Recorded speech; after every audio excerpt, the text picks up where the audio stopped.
Okay. Mm.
10 o'clock, we're going to get started.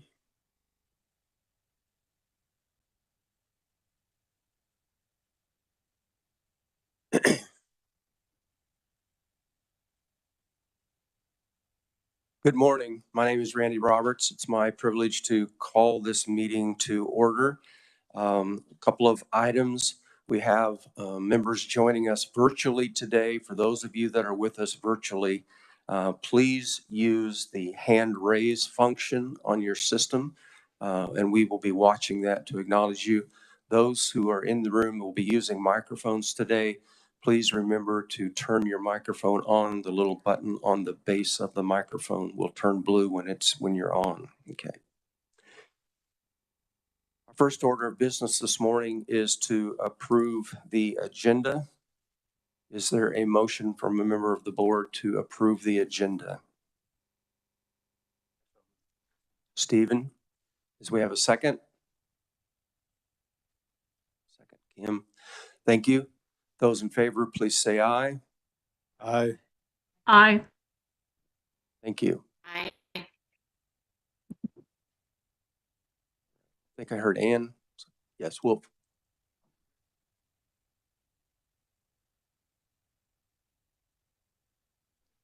Okay, thank you very much.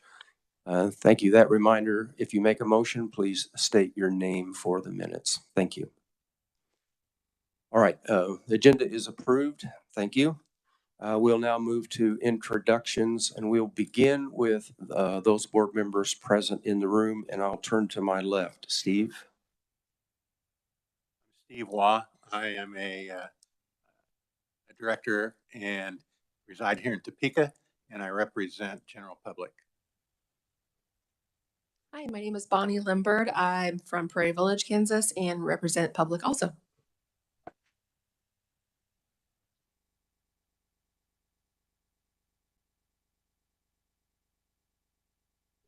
I'm Richard Brookman, Director of Southwest Kansas Library System, representing the systems through the state. Tom Taylor, Andover, Kansas, representing public libraries. Ray Walling, State Librarian. And now those members that are virtual with us, can we start with Susan? I'm Susan Moyer. I'm Director at Dorothy Bramlage Public Library in Junction City, and I'm representing the General Federation of Women's Clubs. Ann?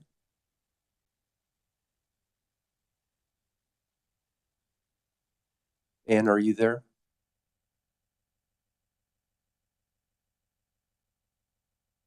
I'm sorry, we can't hear you, Ann.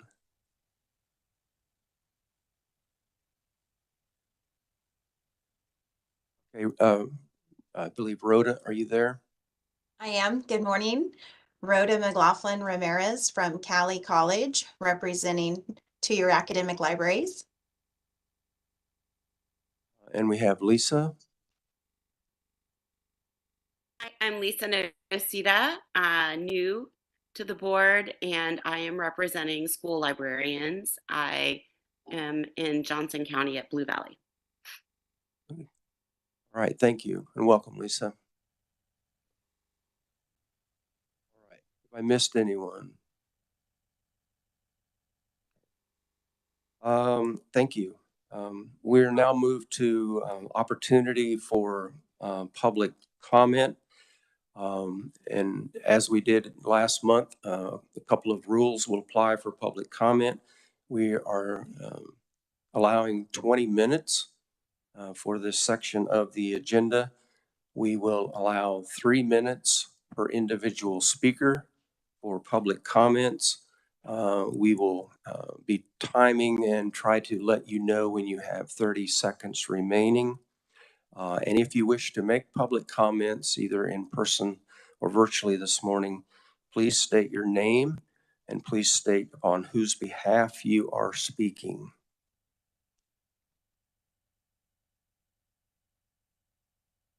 We also want to indicate under opportunity for public comments that there are several letters received that should be in the packet as well. Does anyone wish to make public comment this morning?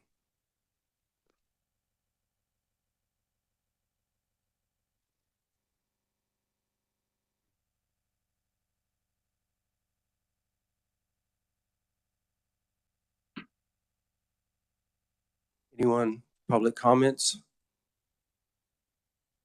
If not, then I want to turn it over to State Librarian Ray Walling. Just two other housekeeping items. For those attending virtually, please enter your name and library in the chat, so we have those for the minutes. And then also, Wolf, can you send the letter that we received from the Hayes Council? Can you post that to the virtual meeting so attendees have access to that? We received a second letter. The Salina Public Library letter was in the board packet. And since then, we received a letter from the Hayes Public Libraries Council. And there is tangible copies here for the board, but we want to make sure that's available electronically for members that are attending. Those minutes will be added as an addendum to that letter will be added as an addendum to the minutes. Thank you. Yes, thank you. Thank you, Ray. All right, if there is no one wishing to make public comment this morning, to check virtually real quickly here. All right, seeing none, we'll move to approval of the June 9 minutes. Is there a motion from the board to approve the minutes of the meeting of June 9th? This is Bonnie. So moved. Bonnie Limbert moved. Is there a second? Tom Taylor, Susan second. Moyer, second. Okay. All right, we have a motion and a second. If there are no additions or corrections to those minutes, noted. And those in favor of approval, please say aye. Aye. Aye. Aye. Those minutes of June 9th are approved. We'll move to approval of the minutes of June 27th. Are there any additions or corrections anyone wishes to note? The minutes of June 27th? If not, I would entertain a motion for their approval. To Steve, I Susan Moyer, so moved. Okay, so we have a motion from Steve, and we have a second from Susan Moyer. Those in favor of approval of the minutes of June 27th meeting, please say aye. Aye. Okay, thank you. Those minutes are approved as well. We now move to item 6, which is reports, and we will call upon State Librarian Ray Walling for his report. Okay. If we could bring up the PowerPoint.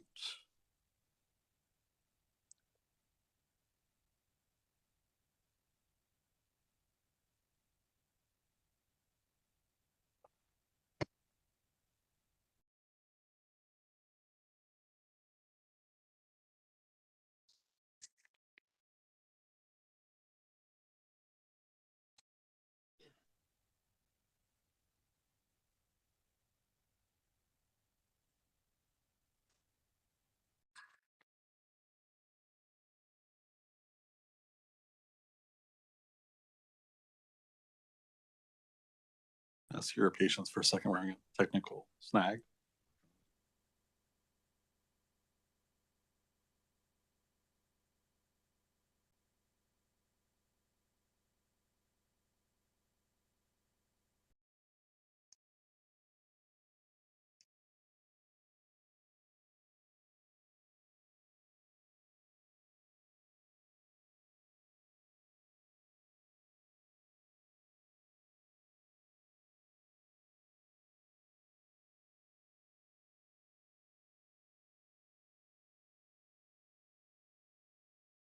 We'll let them continue to work on that. In the meantime, I'm going to ask Sarah to come up to the podium for a special recognition.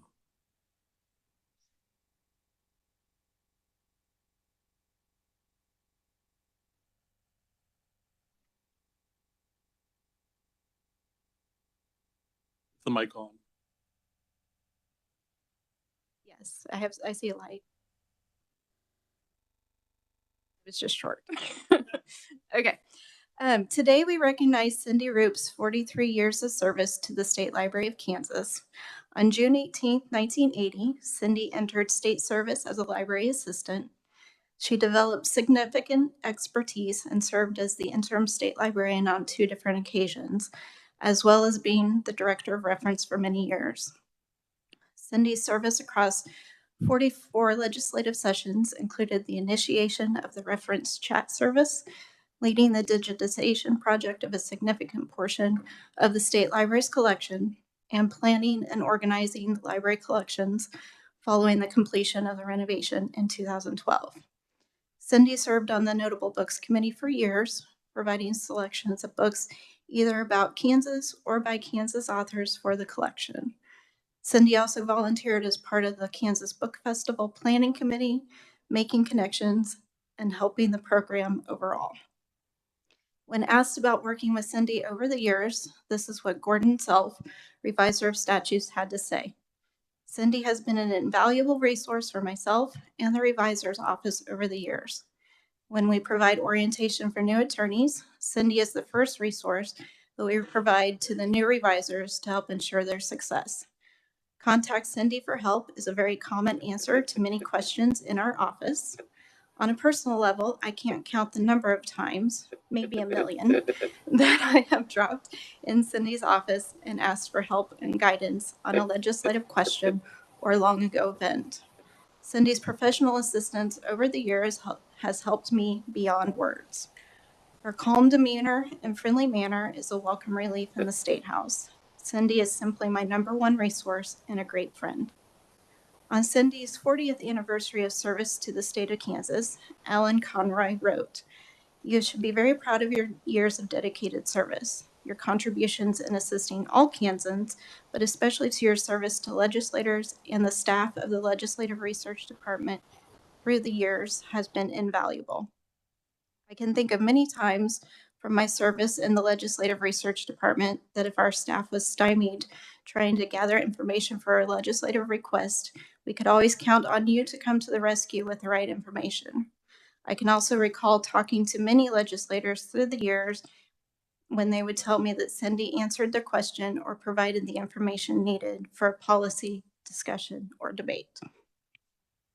State Librarian Ray Walling also praised Cindy's work, noting, "With a career spanning 6 state librarians and 2 periods of serving as interim state librarian herself, Cindy has not only witnessed a lot of change at the agency, but also has been instrumental in that change. She doesn't just supervise or train her direct reports, she has been a valued mentor to early career librarians as well as the seasoned staff across the agency. Her vast knowledge of government information and dedication to customer service are held in high esteem in divisions and offices throughout state government, which has been vital to the image and reputation of the agency. We will be forever grateful for her contributions to the agency, the profession, state government, and the citizens of Kansas." When asked about their experiences working with Cindy over the years, one common theme among her employees was how helpful Cindy was in supporting their work with her trusted mentoring and helping to develop skills needed in the library world. Donna Casement said, "One of the many managerial qualities I appreciate about Cindy was the fact that no matter how busy she was or how many projects she was juggling, when you appeared at her doorway, she would stop what she was doing and cordially listen to whatever concern you may need to talk about. I never felt like she wasn't interested or didn't care about the issue of the moment. I believe her entire staff appreciated the supportive quality she consistently exhibited." Vicki Wolf noted, "When Cindy became my supervisor, she had to learn how to work with me, but she did so in record time and we worked very well together. She was always there for me and promoted the things I did, which I greatly appreciated." Dakota Hurd recognized Cindy's commitment to her work by saying, "From the first few months working at the state library, it was easy to see that Cindy had been a key part of the state library for many years. Whether it's helping a colleague with a simple question or greeting patrons by name, nothing is too small for Cindy. She has been a huge part of my development as a librarian and professional over the 2 years that I've worked with her. The dedication for her work and the wisdom she takes with her will be missed. It has truly been a joy to work with Cindy." And I personally worked with Cindy for 11 of her 43 years, which has always been a pleasure. Early on, I realized any questions I asked would be answered thoughtfully and factually with correct information. I also knew that her door would be open at any time and that I could count on her to proofread anything I came up with. It really speaks to Cindy's professionalism that she is always patient and helpful when we needed it, especially in some of the circumstances that the reference librarians find ourselves in. Cindy will be missed by so many people, including us here at the State Library, state agency colleagues, legislators, and other librarians, just to name a few. Thank you for all that you've done. In honor of Cindy Roop's 43 years of service to the State Library of Kansas and the Kansas library community, I request these remarks be added to the minutes of this meeting. Thank you.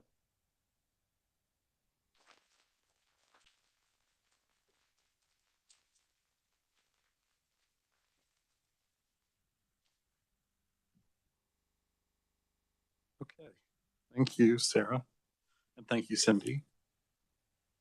As far as the PowerPoint, do we have the PowerPoint up at this point?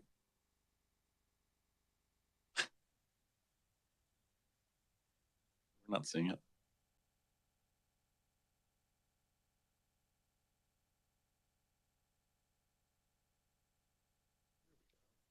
Let's go forward several slides.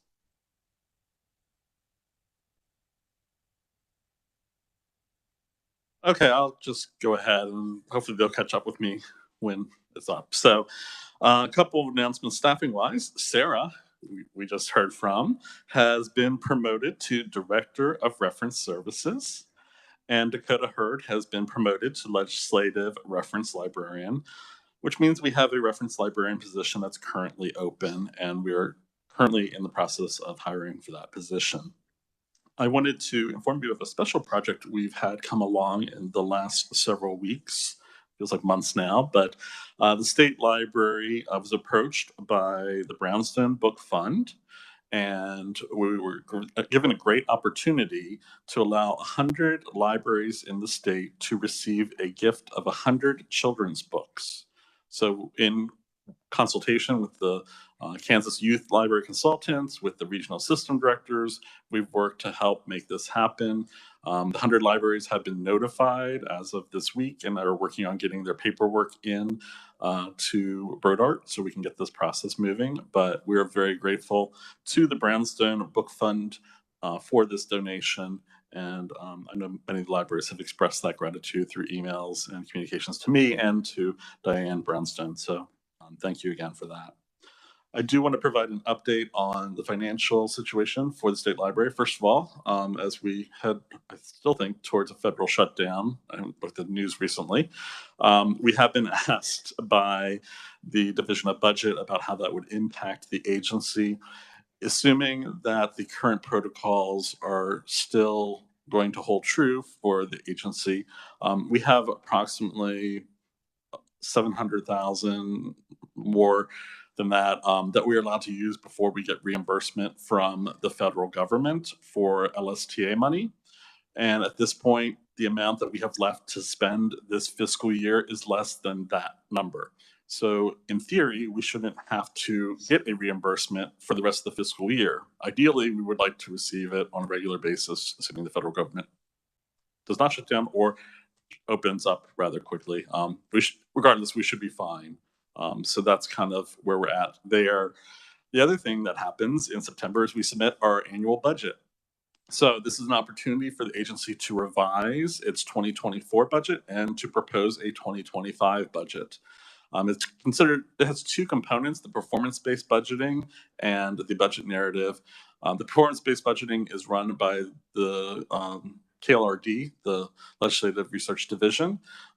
They normally send out their paperwork months in advance, but they changed the process this year, so we actually received it later than the deadline. And they've adjusted the deadline to turn that paperwork in mid-October. So we'll be doing that. However, the Division of Budget that does the budget narrative and the actual submission of the budget, we did get our budget in on the 13th, 2 days early. And we're talking a little bit about that budget in the next couple slides. So there's just a quick overview. The budget cycle is a year-long process. So at this point, we have submitted our budget to the Division of Budget to review and then to take to the governor's office and for consideration. Then basically it goes to the legislature, and eventually we find out what we have received. Let's move on to the next slide. I'm going to talk a little bit about the funding sources. So we have 4 funding sources for the state library: the state general fund, the fees fund, the federal fund, and the grants and donations fund. The bulk of our money is from the state general fund. You'll notice there is a jump from fiscal year 23 to 24 of approximately $214,000, I think.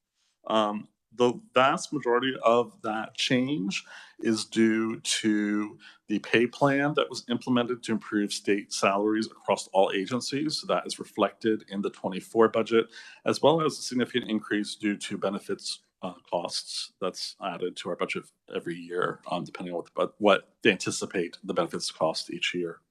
A couple other additional things that have been added.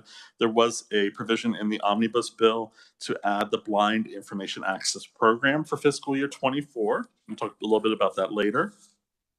And then some of what you're seeing in 23 also is when they pull the actual 23 number, not all of our bills have come in from fiscal year 23 at that point. We are permitted to pay them after June 30th. So there's some spending that's not reflected up there in that number. But I wanted to give you an idea of what that number looked like. You'll notice that in FY25 from the state general fund, it goes down by $30,000 roughly, which that's because the omnibus bill funded the Blind Information Access Program for 1 year, but did not fund it for the subsequent year. So that essentially is $30,000 that's lost there. In the past, the fees fund, which we basically collect money from photocopies and lost and damaged books, we have not spent. We just let it accumulate over time. Starting next year, we're actually going to spend it down each year. So we're planning to use it for the lease cost that we have for the photocopiers that we have in the building. Then the federal fund, this is a combination of 2 things, at least 23. We had some remaining ARPA funds that we spent out. So the ARPA budget unit that we have within the federal fund is now closed as of this week. However, the rest of that is from the LSTA program. And as you may know from the last federal fiscal cycle, there was a significant increase in the money that was allocated to the Institute of Museum and Library Services for the LSTA program. So essentially, it was an increase in fiscal year 22, federal fiscal year 22, that is. We received $1,934,170 in federal fiscal year 23. We received $2,121,682. So that's a big jump. Those numbers aren't quite reflected in the expenditures by funding source because that operates on the state fiscal year versus the federal fiscal year. We have 2 years essentially to spend the money because it's a 2-year grant cycle, but we receive new money in each year. And the way the agency's funding currently is set up, we tend to spend that money toward the end of the second year, which is fortunate for us in case there's budget issues and federal shutdowns, because we still have money from the other grant that we receive, because we always have 2 grants going on simultaneously. So we're fortunate because we have that FY23 money, most of it still available to us. The grants and donations line, those are special funds we have for various reasons that are in one fund. Usually what we do with that is when we have money coming in for travel where we get reimbursed or we have a grant for some reason or another, we put it into that fund and then spend it out for that travel that was associated with that grant. So that's where that expenditure is for. Let's move to the next slide. Move forward one more.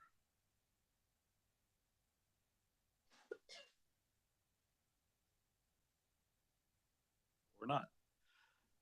Well, the next slide is going to talk about the budget expenditures by classification code.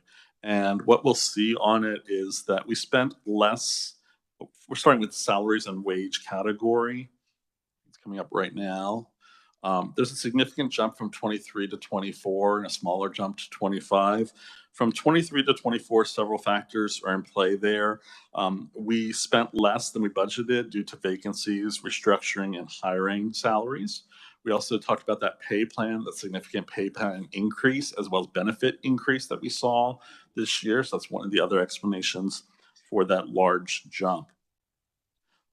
We also this year will be filling 2 open positions that we have, which are budgeted in for part of a year of 24 and then fully funded in 25. So again, that's part of what the increase from 24 to 25 is, as well as benefit changes from 24 to 25, if that makes sense. In regards to contractual services, we have a jump from 23 to 24 of $258,000. As some of you know, we have Tumbleweeds Books subscription. That was a 3-year subscription that was funded through ARPA money. That subscription expires at the end of the current fiscal year. So we did put aside approximately $100,000 for replacement or for renewing it. We might need more depending on which option we go with, but we wanted to allocate some money for that purpose. We also have the typical inflation that's associated with databases and other contractual services that's factored in there.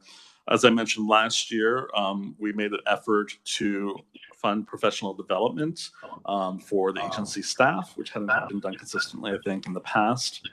So that's one of the increases we're seeing, as well as that blind information access program of $30,000 that is added for 24, but then removed for 25. So some of the inflation that we have between those fiscal years is hidden by that $30,000 that's not yet funded for the Blind Information Access Program. The commodities, there's not a big jump there. It's going down. And part of the reason it's going down is there was an error in coding, not from the agency, but from one of the subsequent agencies. And this apparently happened to other agencies as well. So about $3,000 of that 4,000-ish was an error in coding. It's money we did spend. It just was coded in the wrong category for some reason, or not, we don't know. Capital outlay, there's a decrease. Part of the decrease for that is we had the ebooks that were reclassified last year in consultation with the Smart Service Center and the auditors as contractual services, rather than they were also included in capital outlay and commodities in the past for some reason.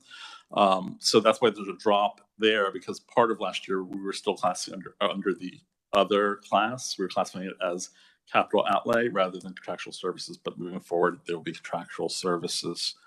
The other rationale for those changes, we have an agency office, the Statewide Services Office and Alice's office, that are in Landon, and we have moved from the 8th floor to the 7th floor, and we need some additional furniture that we're in the process of planning and purchasing. So there's some additional expense next year, or sorry, this current fiscal year 24, that we're not going to see the following fiscal year, which explains that further decline of capital outlay. The aid to locals stays relatively consistent other than the first year. FY23, we had $35,000-ish of ARPA money that was associated with that aid to locals. As I said, that was a one-time fund that has been closed. So therefore, that's why I see a little bit of a drop from 23 to 24, but 24 to 25, not that much different. So having said all of that, do you have any questions at this point before I move on to the next piece?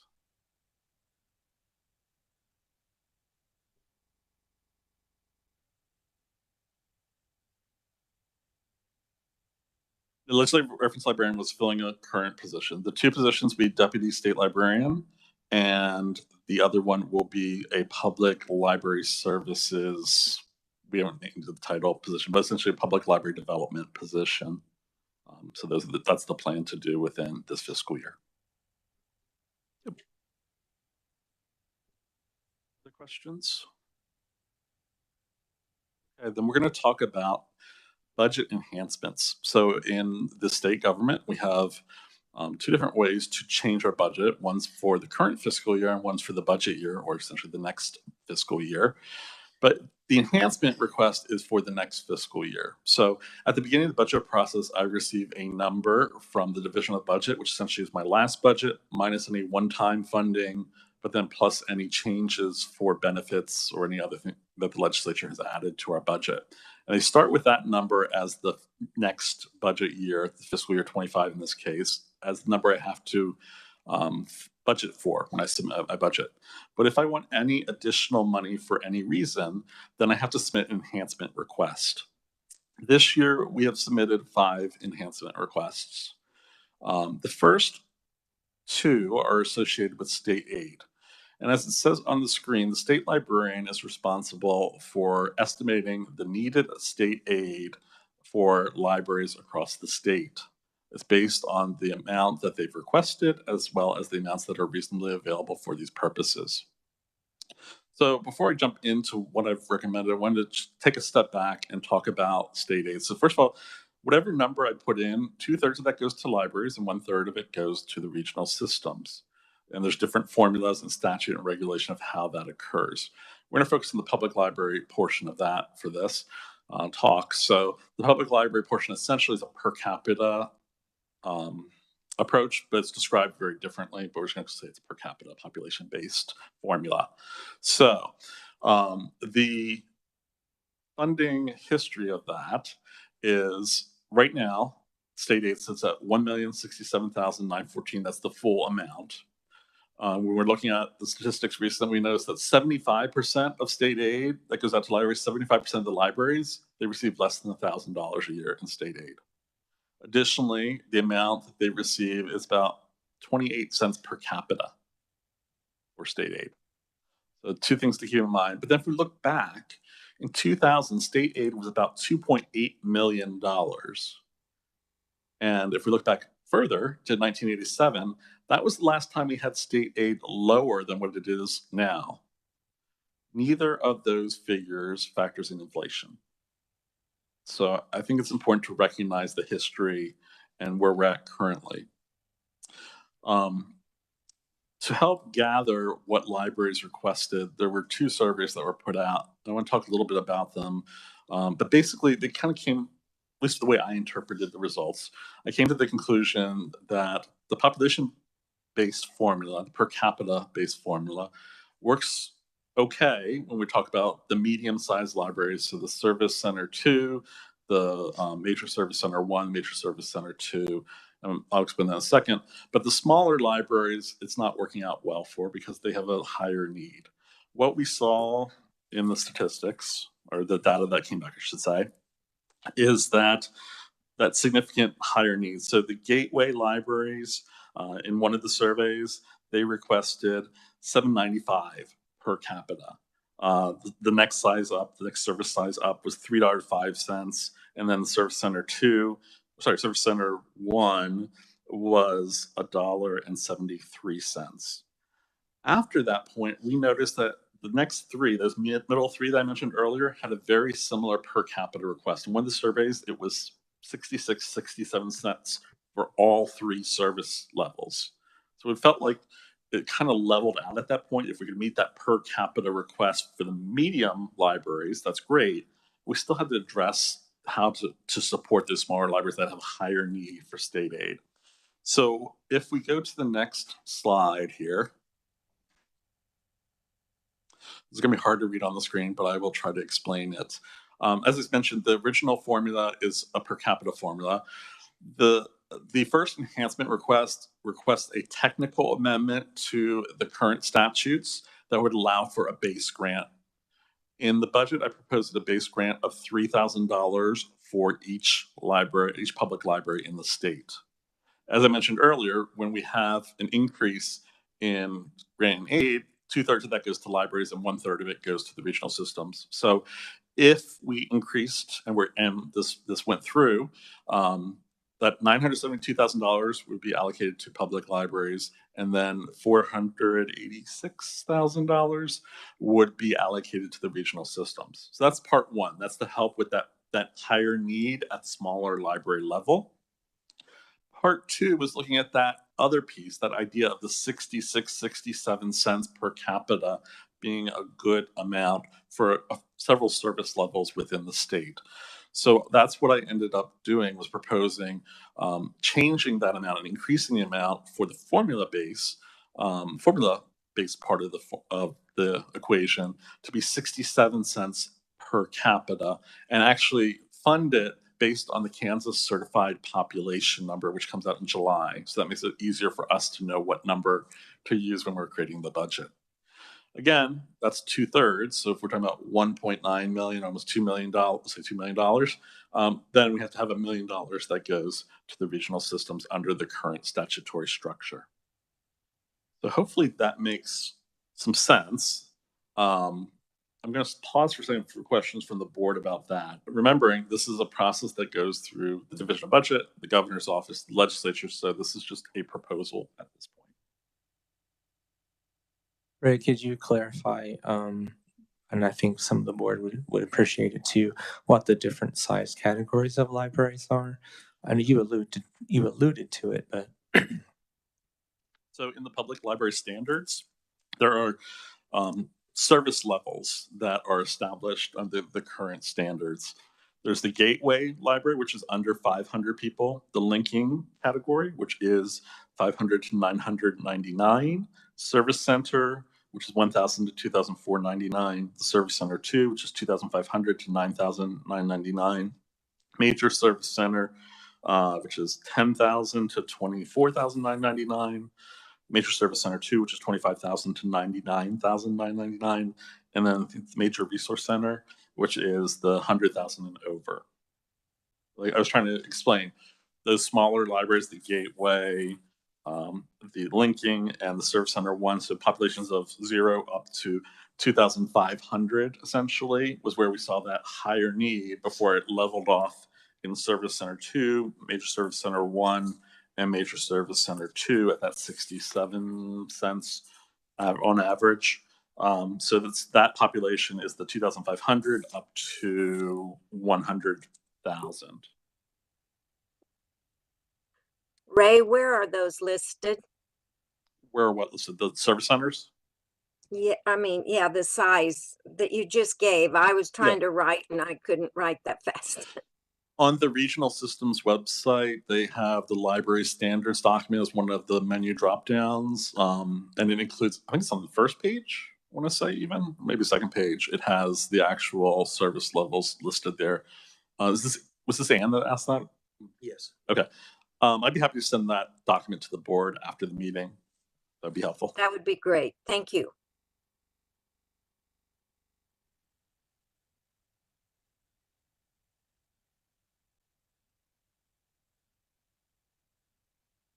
That's what I proposed.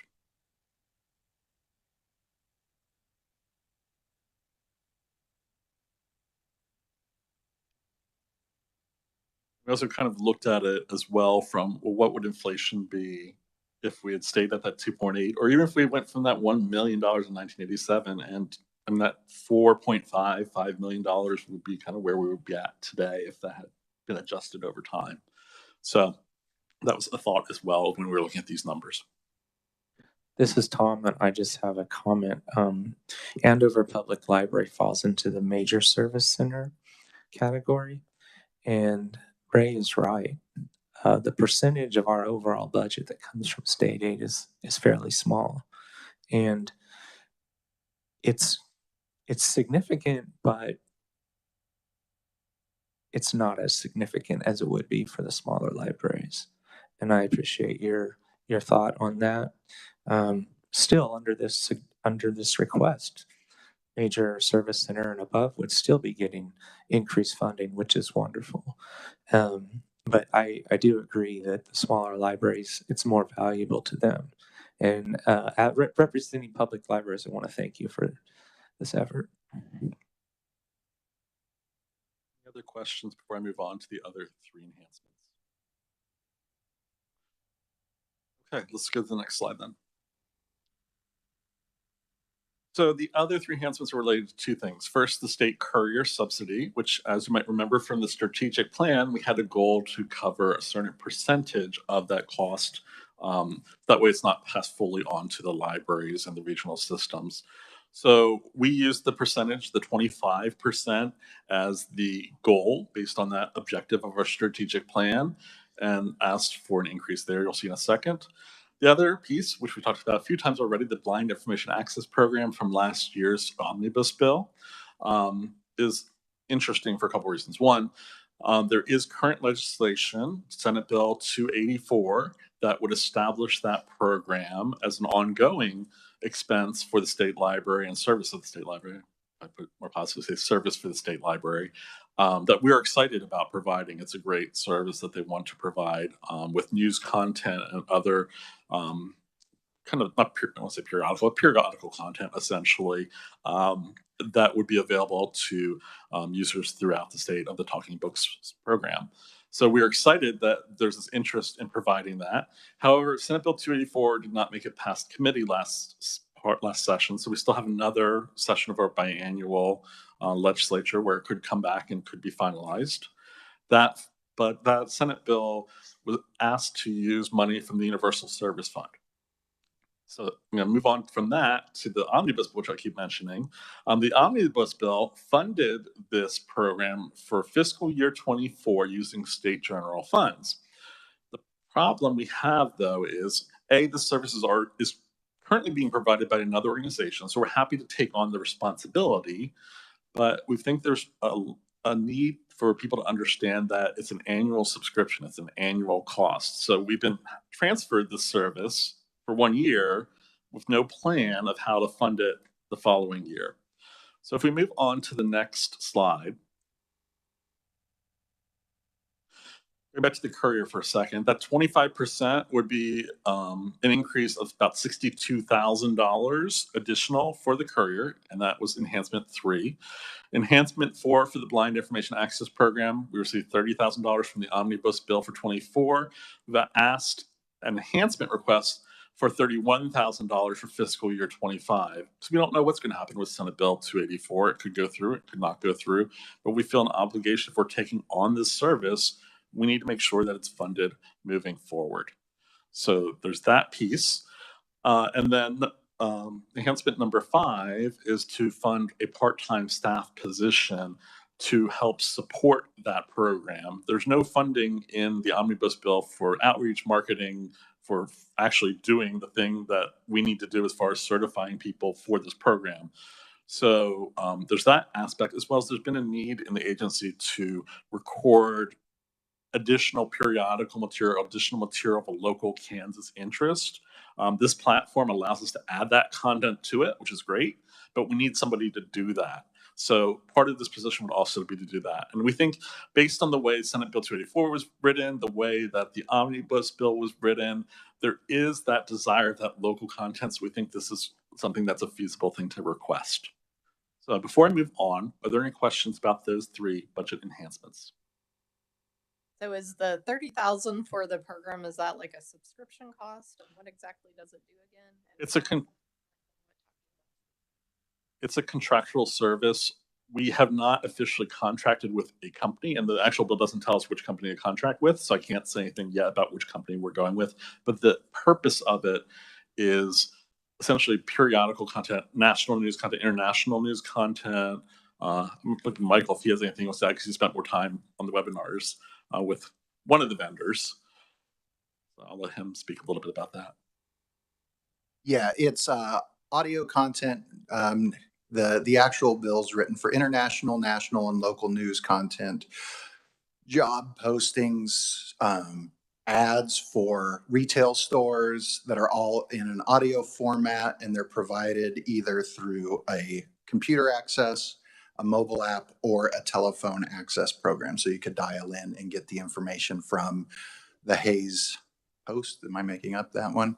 But any of the local newspapers that are currently hosted, and then it would allow us to upload newsletters from a lot of our blind organizations or our area agencies on aging, our current newsletter. So some of the stuff that we already produce, it'll allow us to put it out onto a different platform that other people will have access to in that way if they want it, instead of the way they're currently receiving it.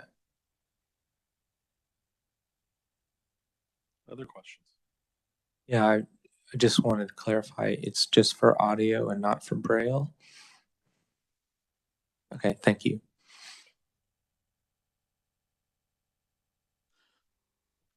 If there are no other questions, let's move on to the next slide.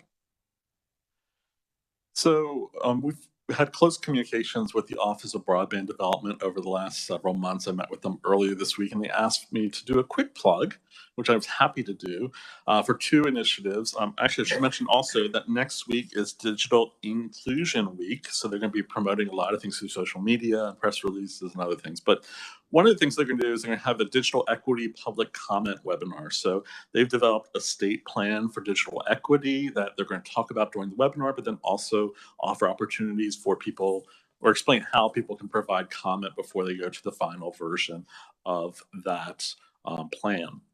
So I wanted to mention that first. The second thing, if we go to the next slide, is the Affordable Connectivity Program. So this is an income-based program, from my understanding. Currently, 27% of the population that's eligible, or households that are eligible for this program, are signed up for it. But it's a great program that provides discounts on monthly broadband access of $30 for households, and also $75 for households if they're on tribal lands. Additionally, there's a one-time discount of up to $100 for laptops, desktops, tablets from participating providers, as long as you meet certain requirements. I have in the back of the room, kind of over there on the desk, I have two flyers that you are welcome to take with you. And you can take extra ones for some of the system directors if you're going to be traveling and visiting libraries. They were hoping we could get these out to the libraries so that they could be seen everywhere across the state. So there's about 100 copies in both piles. There's a Spanish one and an English flyer that they brought to us today. So I just wanted to make that quick plug. Wolf, did you have something?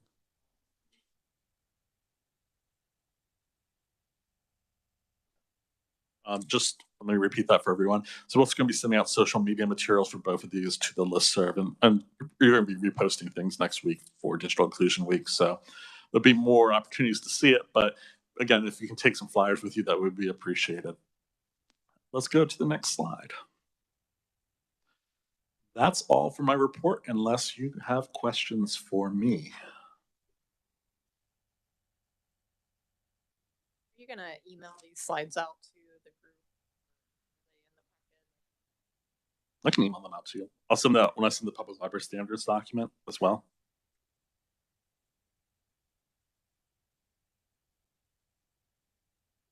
Any other questions?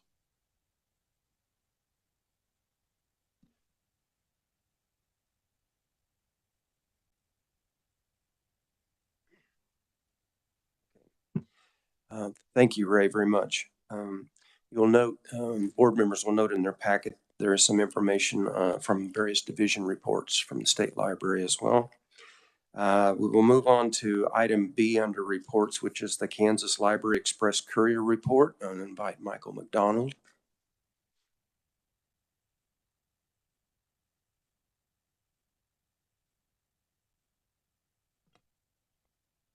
Thank you.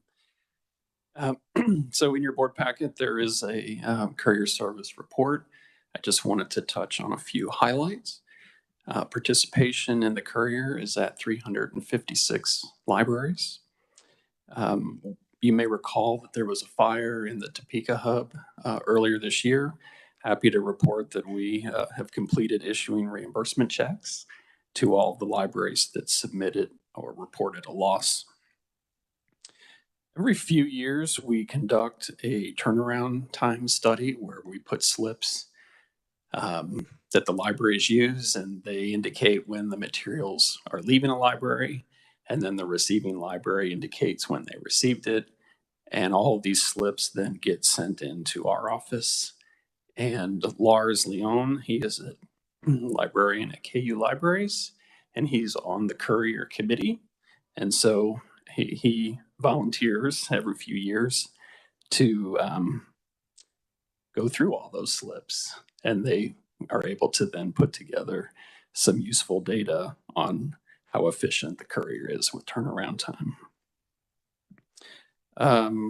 Let's see. volume averaged about 72,484 items for this 1 year period that we're reporting on today. And that equates to about 99 cents per item shipped. Any questions?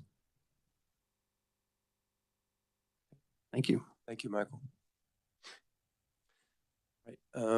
Next is item C, regional system reports. We have system representatives who wish to make a report today. Chair recognizes Gail Santee.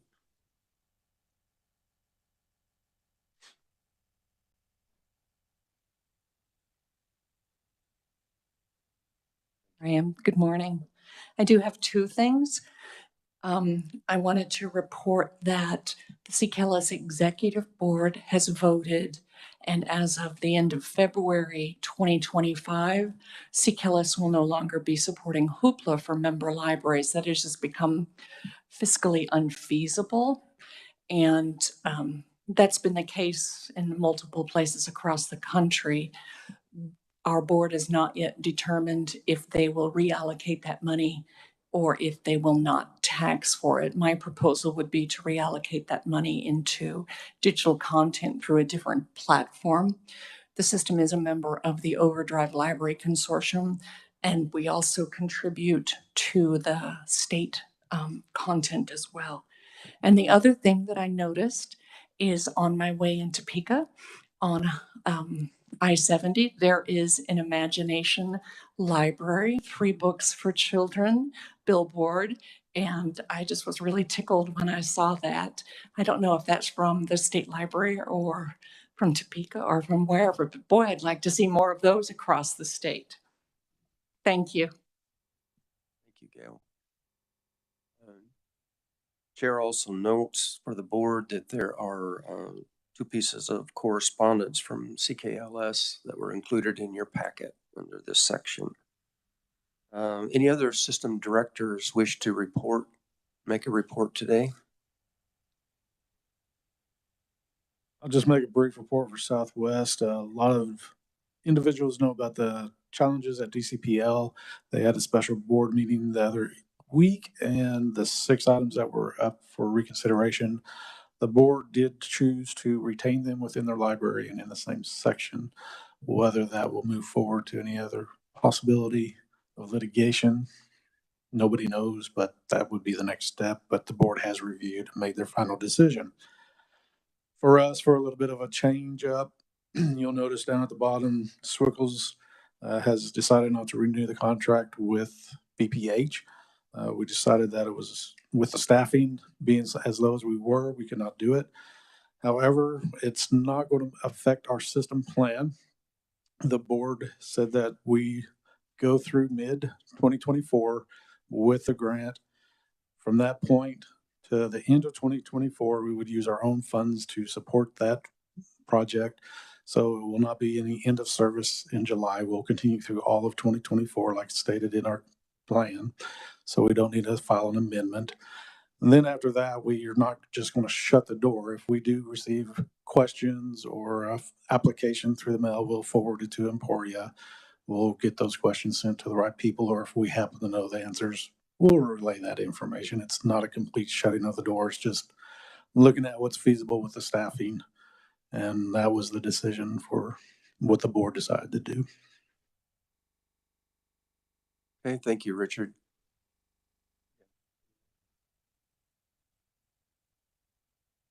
Do you have any system director virtually? No virtual, okay. Any other system directors today? Okay, thank you.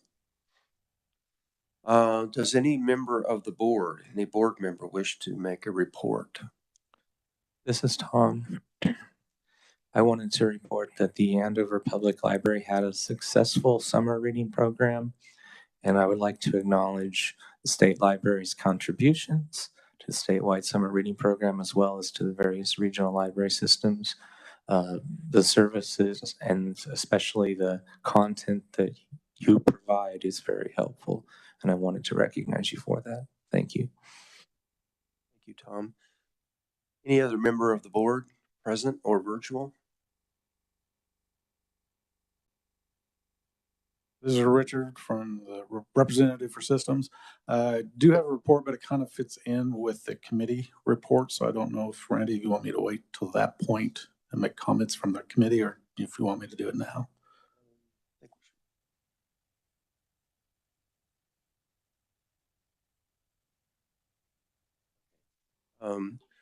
We will wait until we have that report. I think we'll have a recommendation. We'll move to discussion, Richard. So we'll welcome you to comment at that time.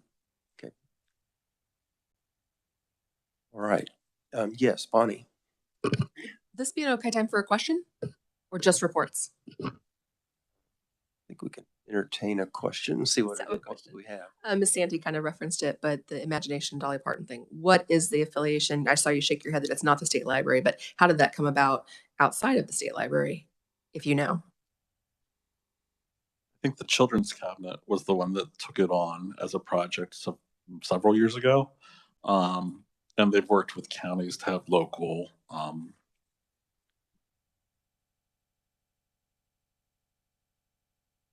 so we've just said there's an office in Landon that's specifically for the Imagination Library. So again, it's done through the Children's Cabinet, not the state library. Yeah. Thank you for that clarification and question. Okay. I believe we then are ready to move to item E, which is our board subcommittee report. This was a report prepared by a committee of 3 on behalf of the State Library Board. Tom Taylor chaired that along with Rhoda and Steve. Tom, I first would turn to you to ask if you have any clarifying or any additional information that you wish to bring relating to that report. Thank you, Randy. Just a few things. If you look at the report, number 1, that is for the 2024 Sickles Plan as amended. 2 was, if you recall, Central Kansas Library System wants to stop doing memorandum-based funding, and that would include the previously called processing grants to both Hayes and Salina. So the concern of those libraries, as well as our committee, is the feasibility of the system taking on the processing. And I realize that that's something that has been partially answered, but that was one thing we wanted to look at. And in regard to memorandums, it is our committee's belief that the State Library Advisory Board should not enter into a memorandum of understanding between this board and the Central Kansas Library System. We believe the charge of this board is only for annual approval of system plans. You see the letter from Central Kansas Library System. They are indicating that they intend to phase out the allotments. That is rather significant in regard to what the committee has addressed. And then I think perhaps we can get to the system plan considerations. We'll get to that here in a moment. But I guess if anyone has any questions, maybe Steve, I, or Rhoda could answer them about the report.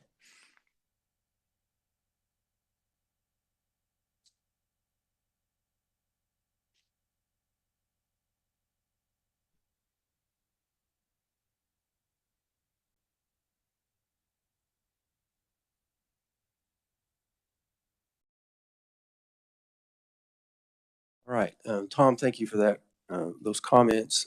So I would call upon the members of that committee or the board if there's a motion to be made relative to this report.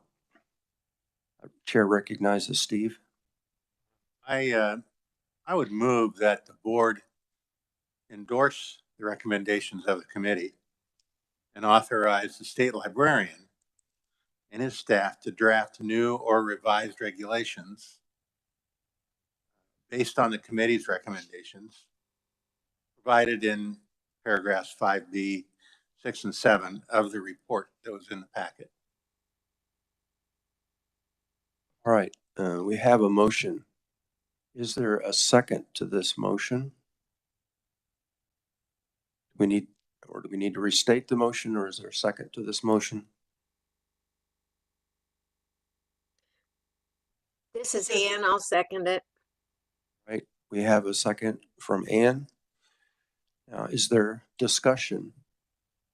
Questions or discussion around this motion?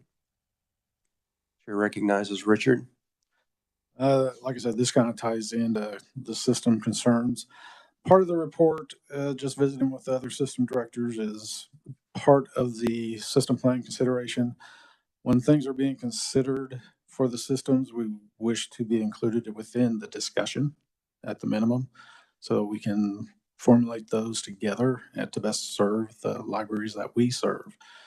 We don't want to have a piece dropped off that might be missed. I mean, that's always the case, even when you have a group together, but try to catch as many loopholes and little seams and cracks and try to cement those and work with each system, because we are a little bit more different than each 7 are different, especially mine. So we want to make sure that anything that's done will be able to accept all 7 systems within those planning structures. Within, and the other directors, if you give them a chance to mention anything, which I know don't need to, but within just discussions with my board, one of the main things of concern with some of these issues was when you look at 752549A, the system board is a body, corporate, and politic. That means we make our own bylaws, we make our own plans, we make our own budget. This board's duties, as by 752552, is to approve the system petitions, review a system plan or any system amendment plan that we send forward, certify the librarian of the system, and any other advisable things that the board needs to discuss. That advisable we would like to see described a little bit better, because we are a very red state, and in my section of the world, we are extremely red. And one of the key components is, and the question I kept getting was, why are they taking away our local control? Why is this board trying to interfere with how this board operates when we are our own independent governing body? So I wish that the board will consider that, since the systems are a body, corporate, and politic, which entails us to those rights. So, and by statute, those rights. So that's the discussion that I've had with my systems. You would have to get with the other system directors, see what they've had specifically.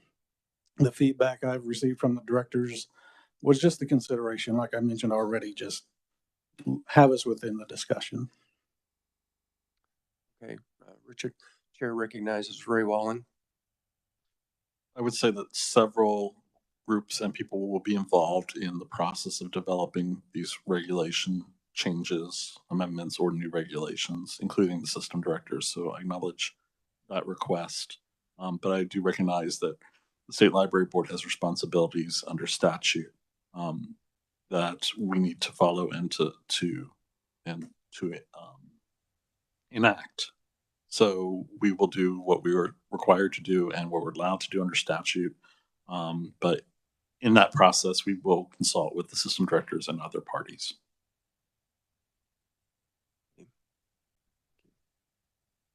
Ray, can I ask a quick question about that? Do you have any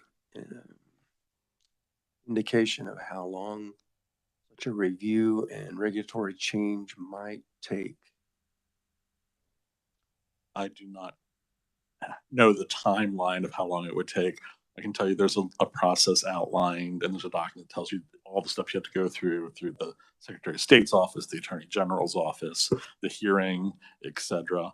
So it could take some time, especially when there's a number of things that have been requested to look at, not just from the Hayes committee, but also from what Richard has said us to look at another aspect that the system directors or his system board wants us to look at. So there's several matters. We have to remember that this stuff, all the regulations mostly were developed in the 60s. So it was a long time. It takes time to make changes. So. Right. Thank you. Is there other question or discussion? I had a Yes, Kimberly? Okay, this is just a very wide-ranging topic, and I just want some clarification. The motion is basically for this board to kind of move forward on authorizing the committee document 5, 6, and 7. So basically, solely looking at a standardization of system plans, procedures on what to do if the system plan is not implemented, maybe looking at the definition and application of digital resources, and then looking at what the regulations are around exclusion of a regional system taxing district. Is that all we're talking about in this motion? It's like what we want the state library staff to look at. Steve, is that consistent with the motion that you have made? That's consistent with the motion that I made. There has to be some fences around it. And so that seemed to make sense to me that way. I think that kind of clarifies it, and it falls more into maybe the scope of what this board has. So kind of my other question was kind of based on that we're just looking at that 5, 6, and 7. How does that with the systems and local libraries, how does that feel like that maybe is kind of taking away local control, or how does I would like to just kind of hear that. Part of what the systems are looking at is you're changing up regulations and forms, which we agree need to update it. We're not questioning that. We're agreeable. We just want to possibly have Steve maybe amend his motion to allow the state library to address concerns that the systems boards as well as directors have. Part of this consideration is a punishment level, which is nowhere in statute that this board has authority on.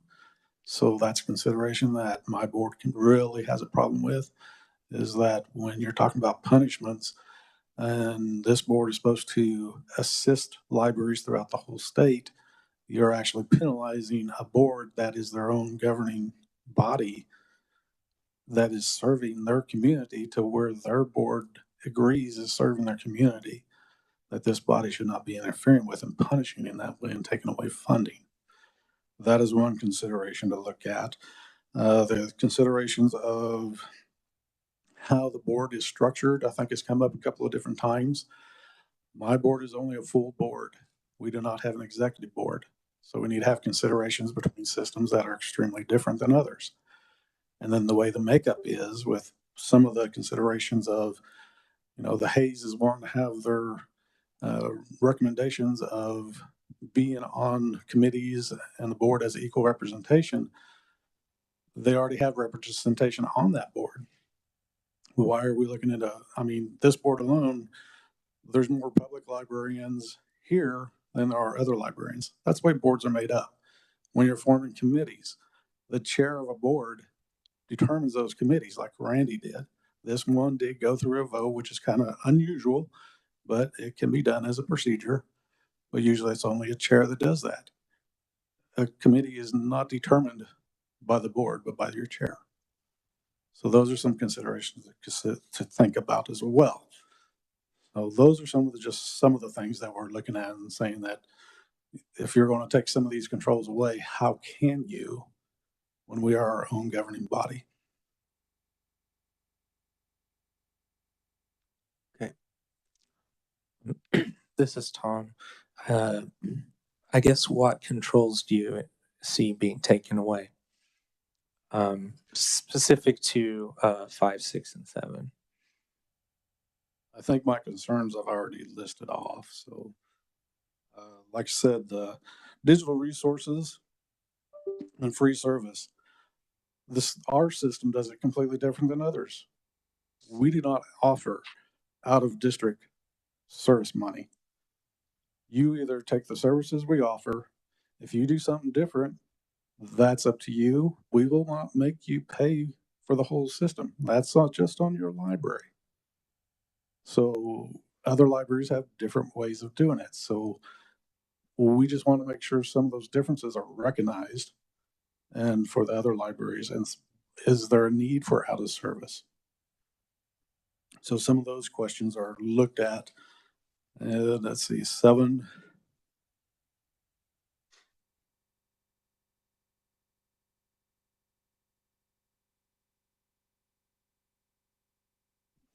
Really, that's a discussion that Ray and the directors are already having. So it's just the main thing is just keeping those discussions open to the system directors and our board, so we're not left in the dark. Is one of the things this board does well, as one of the complaints that Hayes have submitted was they had their own representation on a committee. Well, this last committee that the state board did, the systems had no representation on that committee. So consider that as well. So those are just some concerns that I'm bringing back and looking at and trying to look at the statutes of everything and the concerns that Hayes and Salina are bringing up. Okay. Right. Richard, thank you for informing us of the concerns that are out there. Is there any other Ray? Recognize Ray? Go back to Bonnie's earlier question and clarify maybe it was Kim's question. I can't remember which. Steve, your original motion also included the endorsement of the report itself. So the endorsement of the other aspects that maybe weren't regulation changes, but just recommendations about best practices for virtual meetings and those kinds of things that we weren't going to have regulation creation for. So just to clarify, your motion also is to endorse those recommendations just as best practices and things that we really encourage the systems to do for, well, I'll let you clarify from that. Right. As I stated it initially, I move the board endorse the recommendations of the committee. That's kind of, as Dr. Seuss would say, thing number one. Moving on from that, and state librarian and his staff draft or revised regulations. So that's in the context of endorsing the whole report.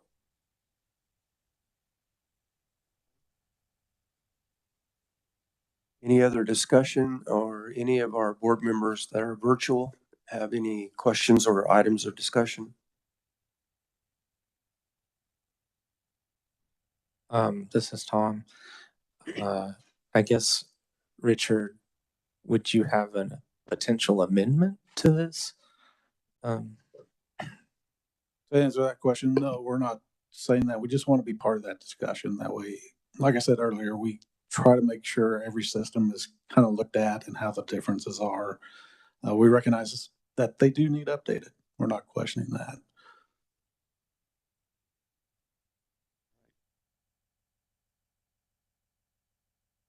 Right.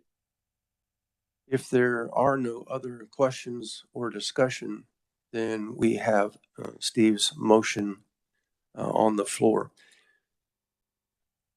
Does anyone need that motion read again? If not, then those in favor of the motion, please say aye. Aye. Aye. Those opposed to the motion, please say aye. Does anyone abstain from the motion? Motion carries.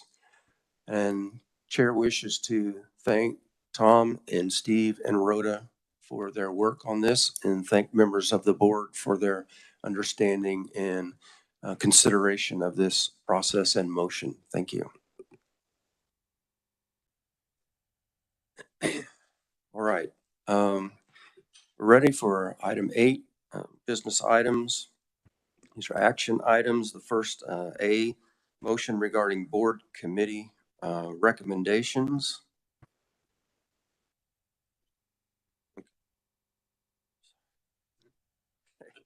I need to move down then, excuse me. B, statewide courier grant application.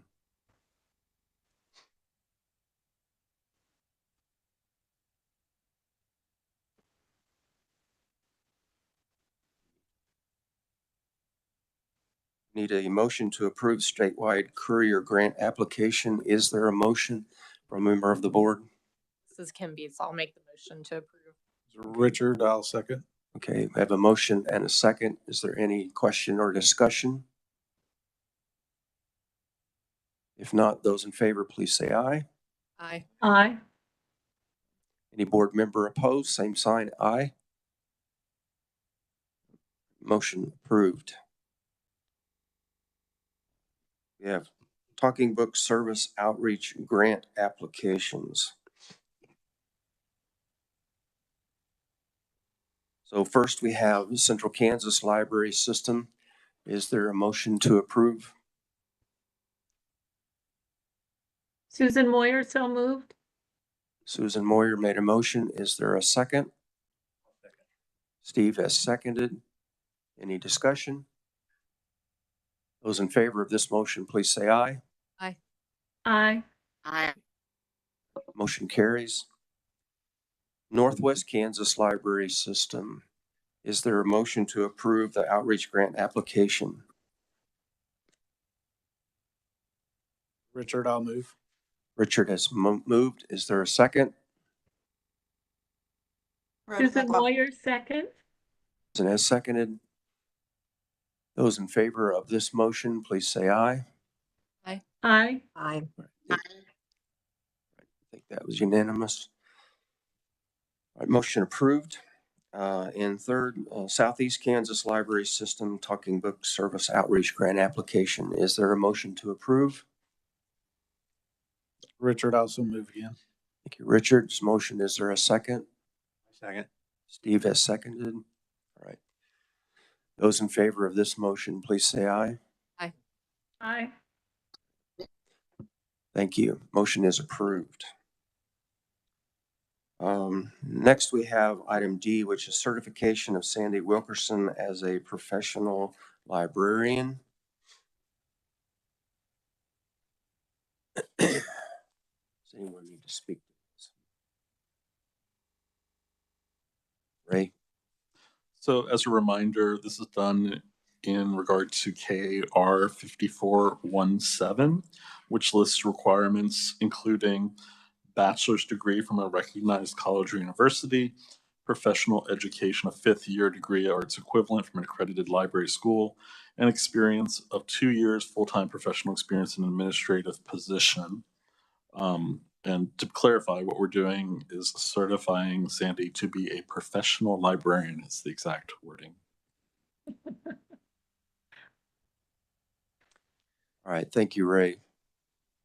This is Tom. I move that we certify Sandy Wilkerson as a professional librarian. We have a motion in favor of certification. Is there a second? This is Rhoda McLaughlin Ramirez. I'll second. Okay, I heard Kim Beats a second. Thank you. All right, those in favor of this motion to approve Sandy, please say aye. Aye. Aye. Aye. Anyone opposed? Hearing none, motion carries.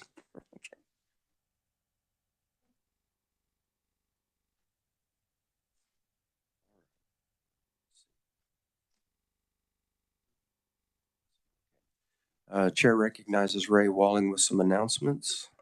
So just a reminder, our next board meeting is scheduled for December 8th via Zoom. Just as a heads up, documents and correspondence to be added to the board packets must be submitted by the end of business on November 16th, 2023, due to the Thanksgiving holiday. So please turn in all documents before that time. We will not be adding documents that have been received after that deadline. That's all. Thank you. Thank you, Ray. At this time, the chair entertains a motion to adjourn the meeting. Does Richard also move? All right, we have a motion for adjournment. Is there a second? This is Bonnie. I'll second. Bonnie Limbert has seconded. Those in favor of the motion, This is please Ann, say I aye. second. Okay. We stand adjourned and thank each one of you for participating and for attending today. Thank you. Just one more quick note for those that are attending lunch after the words. Lunch isn't going to be till about 11:45, so we have a little bit of time, but just be patient. It will be on our normal spot on the fourth floor, north wing.